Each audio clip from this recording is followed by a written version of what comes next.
Hello, my fabulous fourth grade writers. We've made it to Thursday and the end is in sight. Today, what we're going to work on is now or never. Now, I want to remind you the day of the STAR test, at the very beginning, you're going to make your cheat sheet and you're going to have that. You're going to have 4, probably 5 stories the day of the STAR test that you're going to have to answer. And instead of writing these strategies on the top of your paper every single time, you won't have to do that. You're going to write it once, and then you're going to have that as a reference sheet throughout all of your stories. So you only need to write it once. But for the sake of getting Skittles, like we've been doing this week, we're going to do the strategies that we're accustomed to, that we've been using all year long. So the first strategy is to write your name on the top. The second strategy is to write your proofreading marks along the side. Caret up, caret down, caret with a comma, period with a circle, SP, bloop bloop, slash, 3 lines, arrows, wrong tense, and wrong word. If you did that, give yourself a tally mark.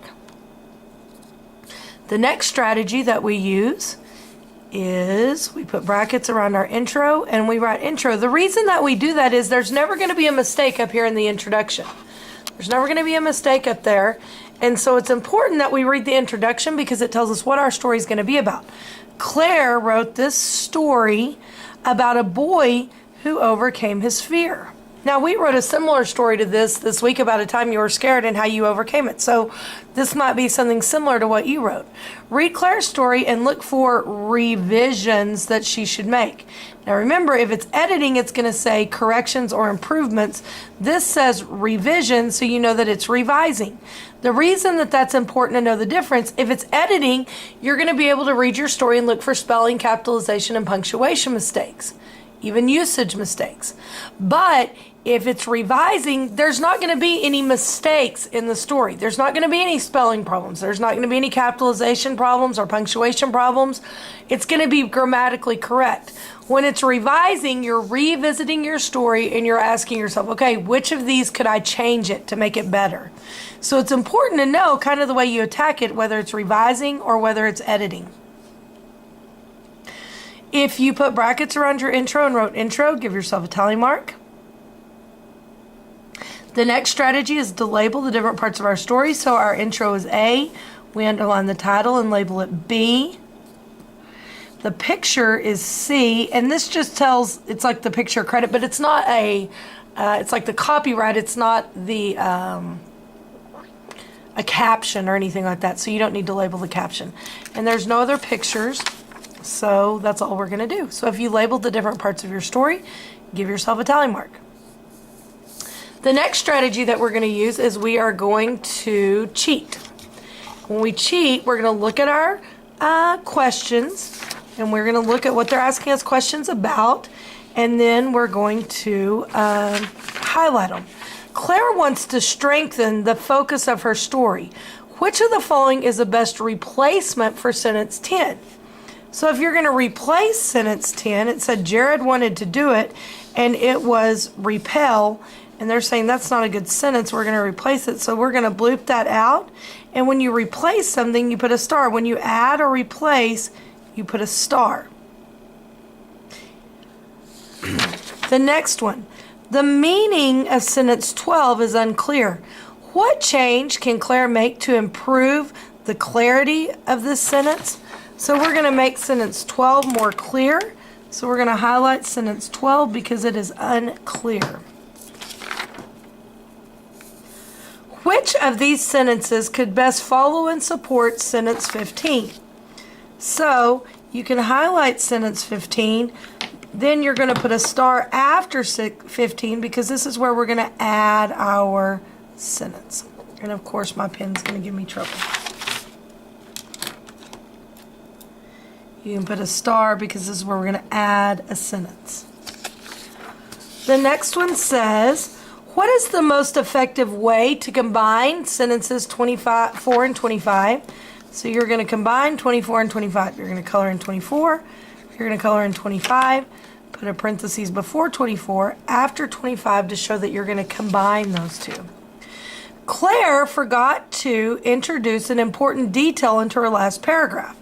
Reread the paragraph carefully and see where the best place to insert. If you're going to insert something, it's going to be a star. Add, insert, replace. And now this one's a little bit different than a sandwich keyword plug-in up here because that's one sentence. This is one sentence, but it's going to tell you or ask you where the right place to plug it in is. Where is it going to make sense?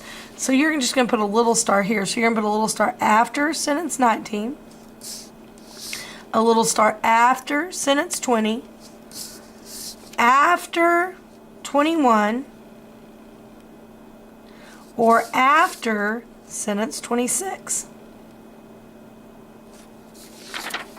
And the last question says, Claire's paper ends abruptly and leaves the reader wondering what happens next. Which sentence should Claire add to the end of her paper? Well, if you're going to add something, you're going to use a star, so we want to add something after sentence 29. So my goodness, when I look back, I already know exactly what they're going to ask me to do. They're going to ask me to take out sentence 10 and add a new sentence there. They're going to ask me to make sentence 12 more clear. They're going to ask me to add a sentence after sentence 15.